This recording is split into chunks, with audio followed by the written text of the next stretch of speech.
America Bharat को अपने रक्षा बाजार का स्पेशल कस्टमर बनाने के लिए कमर कस रहा है, या यूं कहें तो भारत को रिझाने की कोशिश में जुटा है।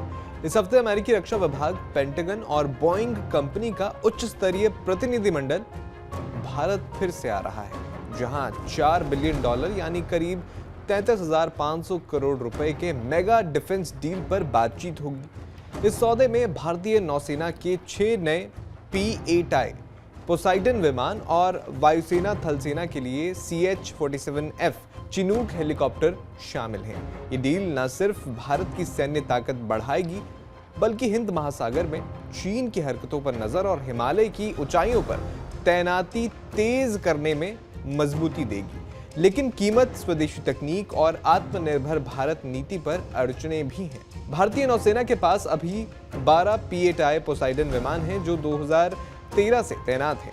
ये बोइंग 737 का सैन्य वर्जन है और अब तक 2 लाख घंटे से ज्यादा उड़ान भर चुके हैं। गलवान झड़प और क्वाड के अभ्यासों में इन विमानों ने खुफिया जानकारी जुटाने, पनडुब्बी रोधी जंग और समुद्री निगरानी में कमाल कर दिखाया है। नई डील में 6 और P-8I आएंगे, जिनकी कीमत प्रति विमान $600 से $700 मिलियन यानी करीब 5,000 करोड़ रुपए है। ये उन्नत सेंसर, हार्पून एंटी शिप मिसाइलें और सोनोबाय से लैस हैं। अगर डील फाइनल हुई तो नौसेना के पास कुल 18 विमान होंगे, जो मलक्का स्ट्रेट से मोजाम्बिक चैनल तक लगातार निगरानी रख सकेंगे। इस सौदे में ट्रेनिंग, रखरखाव, स्पेयर पार्ट्स के अलावा $3 बिलियन से ज्यादा के इंडस्ट्रियल ऑफसेट्स भी हैं। मतलब भारतीय रक्षा कंपनियों को उत्पादन और नौकरियों का बड़ा मौका मिलेगा। लेकिन कीमत में 50% की बढ़ोतरी के कारण डील पहले रुक गई थी।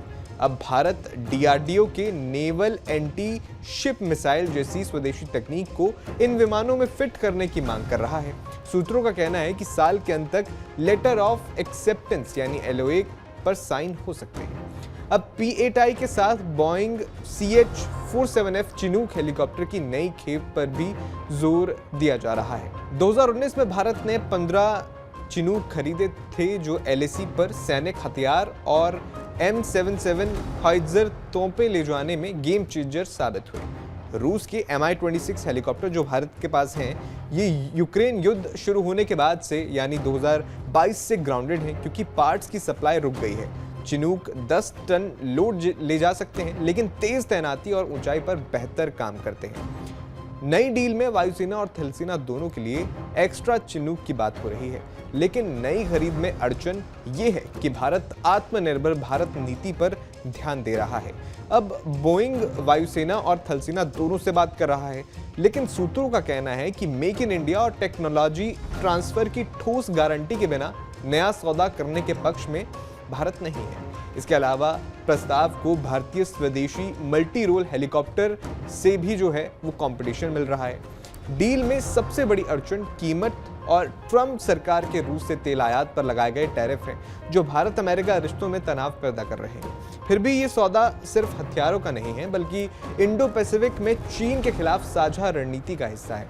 P-8I से समुद्री सीमाओं पर नजर रहेगी, जबकि चिनूक से हिमालय पर ताकत मिलेगी, यानी दोनों मिलकर भारत की रक्षा कवच को मजबूत करेंगे। विशेषज्ञों का मानना है कि डील होने से भारत US डिफेंस टाइज नए ऊंचाई पर पहुंच जाएंगी। अगर सब ठीक रहा तो 2025 के अंत तक LOA साइन हो सकते हैं, यानी लेटर ऑफ एक्सेप्टेंस साइन हो सकते हैं। दुनिया की नजरें इस मेगा डील पर टिकी हुई हैं। बाकी आपका इस पूरे मामले पर क्या कहना है, हमें कमेंट बॉक्स में जरूर बताएं।